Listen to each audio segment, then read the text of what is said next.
இவளுக்கு தொண்டைக்கு பார்க்குறதுக்குள்ளே நான் மண்டையை போட்டுருவேன் போல். வணக்கம் மக்களே, வாங்க. வணக்கம், எல்லோரும் நல்லா இருக்கீங்களா? இவளுக்கு இப்போ தான் போய் ஆஸ்பத்திரிக்கு போய் தொண்டைக்கு பார்த்துட்டு வந்து நுழைஞ்சு 10 நிமிஷம் கூட ஆகலைங்க.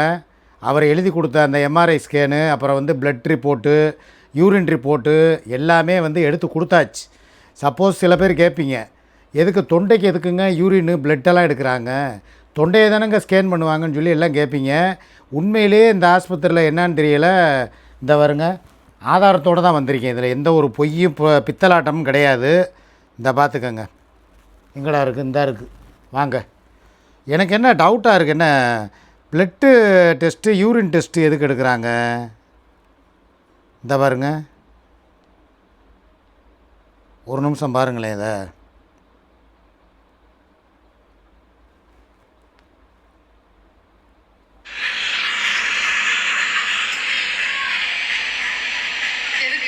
டெஸ்ட் எடுத்துக்கிட்டு இருக்கீங்களா?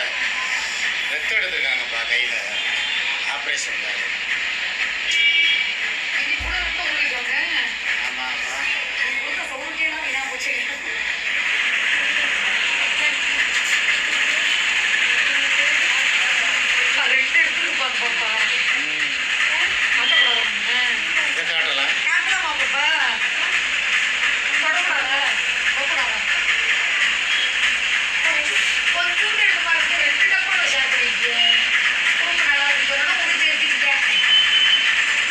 ஆமாம், இந்த அம்மா குரூப் அப்படியே கிடைக்காத குரூப்.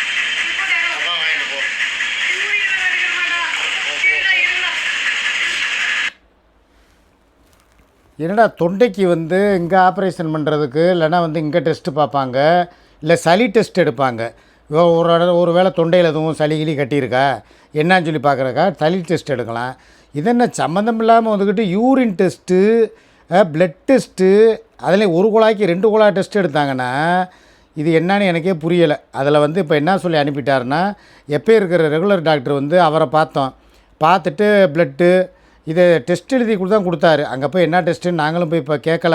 அவங்களும் டப்பாவை கொடுத்தாங்க, கைக்குள்ளே இந்த இடத்துல ஒரு பேண்டேஜை போட்டு விட்டு புரிஞ்சு எடுத்துட்டாங்க. சரி, ரைட்டு, ஓகே, ஒத்துக்கிறேன் நான். இதுக்கப்புறம் இனிமேல் மத்தியானம் 2 மணிக்கு இஎன்டி டாக்டர் வந்துடுவார், வாங்க அவரை பார்க்கணும் அப்படின்னு சொல்லி கூப்பிட்டாங்க.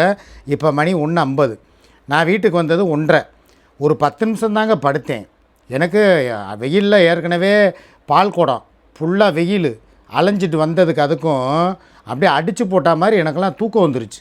ஏன்னா மத்தியானம் அந்த ஒரு 12 to 1 மணி போல் படுத்தேன்னா ஒரு 2 மணி 2:30க்கு எந்திரிச்சு சாப்பாடு வீடியோ போடுறதுக்காக எந்திரிப்பேன். சரின்னு சொல்லி நான் படுத்துட்டேன். படுத்தா 10 நிமிஷம் தாங்க படுத்திருப்பேன். போட்டு என்னை எந்திரின்னு சொல்லி ஏதோ அஞ்சலி படத்தில் ஏந்திரி அஞ்சலி ஏந்திரிங்கிற மாதிரி என்னை எழுப்பி விட்டு இருப்பா போவோம். நான் என்ன வரமாட்டேன்னா சொல்கிறேன் அப்படின்னா டாக்டர் போயிடுவார். டாக்டரே 2 மணிக்கு தான் வர்றாரு. எப்படியும் ஒரு 4 மணி வரைக்கும் அது இருக்க மாட்டாரா? ஒரு ஸ்பெஷலிஸ்ட் டாக்டர்னே வச்சுக்கிடுவோம். ஒரு ஆஸ்பத்திரியில் வந்து ரெகுலராக இருக்க மாட்டாங்க, 1 ஹவர் டைம். இப்போ 2 மணிக்கு வந்தால் 3 மணிக்கு தான் போவாங்க.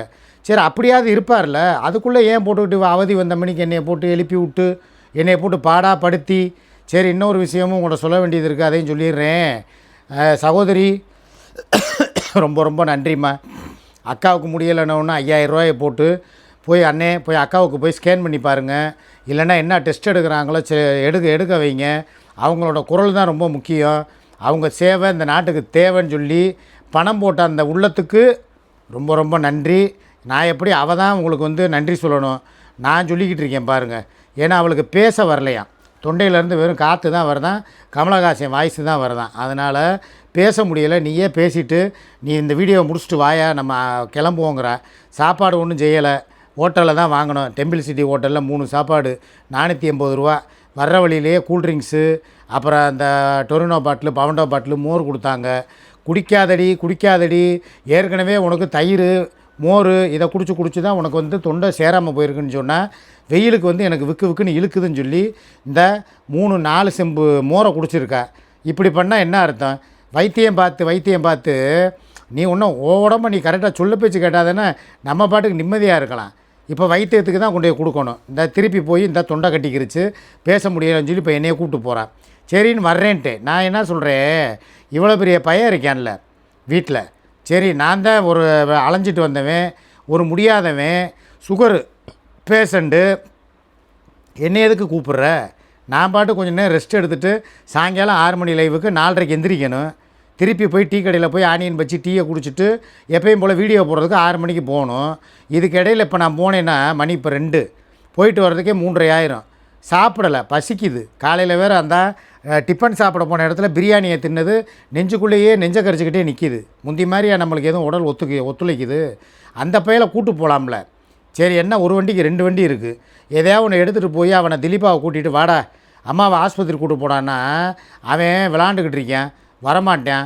நீ வா, இல்லைன்னா நான் மாத்திரம் தனியாக போகிறேன். சரி கோகுலை கூட்டு போ, அவன் டிவி பார்த்துக்கிட்டு இருக்கான், அவனையும் கூப்பிட்றேன்னா அப்போ ஊருக்கு இழைச்சவன் நான் தானே? இழிச்சவா பைய. நான் ஒன்று சொல்லவா, என் குடும்பத்துக்காக கூட நான் இந்தளவுக்கு அலைஞ்சது இல்லைங்க வாழ்க்கையில். ஏதோ என் வீட்லேயும் உடம்பு சரியில்லாமல் போகும், பக்கத்தில் என் மகனை கூட்டிகிட்டு போய் ஆஸ்பத்திரிக்கு போய் ஊசியை போட்டு வருவாங்க. இல்லைனா மாநகராட்சி ஆஸ்பத்திரி இல்லைனா பெரிய ஆஸ்பத்திரியில் போய் தான் ஊசி போடுவாங்க. எங்கள் குடும்பத்தில் எல்லாருமே அப்படித்தான். இவளுக்கு என்னடான்னா ஸ்பெஷலிஸ்ட்டு, இஎன்டி டாக்டரு, அங்கே போகணும் இங்கே போகணும். இங்கே பாரு பகுமானத்தை பாரு, இங்கே பாரு ட்ரெஸ்ஸை பாரு. ஆஸ்பத்திரிக்கு டாக்டரை பார்க்க போடுற ட்ரெஸ்ஸாடாது. டாக்டர் இப்படி போனால் எப்படி அவர் ட்ரீட்மெண்ட் எடுப்பார் கொஞ்சம் பாருங்கள். ஏய் திரும்படி, அப்படியே திரும்பின மணிக்கு அப்படியே நிற்பா. ட்ரீட்மெண்ட் தானே எடுக்க போகிறேன், எனக்கு என்ன பிரசவமாக பார்க்க போகிறேன். அதே பாருங்கள், இன்ஸ்டாகிராம் ரீல்ஸ் போடுற மாதிரியே வர்றேன். இவளையெல்லாம் வச்சுக்கிட்டு நம்ம என்னத்தை சொல்கிறது? பிள்ளைகளை கூட்டு போகணும் தான் உனக்கு தான் சொல்லிக்கிட்டு இருக்கேன் நான். போனால் நீயா போவ, அவனுக்கு தான் வண்டி ஓட்ட பழகி கொடு. என்ன இந்த காலத்தில் 8வது பிள்ளைங்க 10வது பிள்ளையெல்லாம் பூரா வண்டி ஓட்டிக்கிட்டு +2 படிக்கிற பிள்ளைலாம் வண்டி ஓட்டிக்கிட்டு தானே தெரியுது. நாளைக்கு போகலான்னு சொன்னால் நாளைக்கு ஞாயிற்றுக்கிழமைன்ட்டா டாக்டர் இருக்க மாட்டார். இன்றைக்கே போகணும், எனக்கு தொண்டை ரொம்ப முக்கியம். உனக்கு எப்படி தொண்டை முக்கியமோ அதே மாதிரி எனக்கும் உங்கள்கிட்ட ஒன்று முக்கியம்தான். சரி வா கிளம்பு, காலகாலத்தில் வா போவோம். ஆனால் நீ இந்தளவுக்குலாம் வீம்பு பண்ணக்கூடாதுப்பா. அவனை கூட்டிகிட்டு போனால் என்ன, வெயில் தான் கம்மியாக தானே இருக்குது, அழகாக போயிட்டு வர வேண்டியதானே 2 பேரும். யார் நீ? இது நடக்கிற காரியமா? அப்புறம் போயிட்டு வந்துட்டு யூரின் ட்ராக் இன்ஃபெக்ஷன் ஆகிருச்சும்ப. இது எதுக்கு தேவையா? ஒன்று ரேபிட்டோவாவது புக் பண்ணுப்பா, அதில் கூட போயிட்டு வர்றியா? இல்லை நான் தான் மூஞ்சியை சுண்ட வச்ச வெஞ்சனை மாதிரி கொண்டுக்கிட்டு போகிறேன். என்னடாவ ஒரு மனுஷனை போட்டு பாடா படுத்தலாம், இந்த அளவுக்கு படுத்தக்கூடாதுரா. வந்தாலும் குத்தங்கிறா, வரலனாலும் குத்தங்கிறா. இப்போ என்ன தான் உன் முடிவு? அதுக்கு பப்புக்கு சோறு வைண்டன்ல, எப்படி உன் பிள்ளைகளுக்கு சோறு வச்ச? அவனுக்கும் இவனுக்கும் தனித்தனியா? அப்போ அது ஒரு வாயில்லா ஜீவன் தானே. என்ன சொன்னேன், வீடியோ போட்டு வர்றதுக்குள்ளே அதுக்கு சோறை வச்சுட்டு வாப்பா கிளம்பு வாப்பான்னு சொல்லிட்டு தானே வர்றேன். என்ன சொன்னேன்?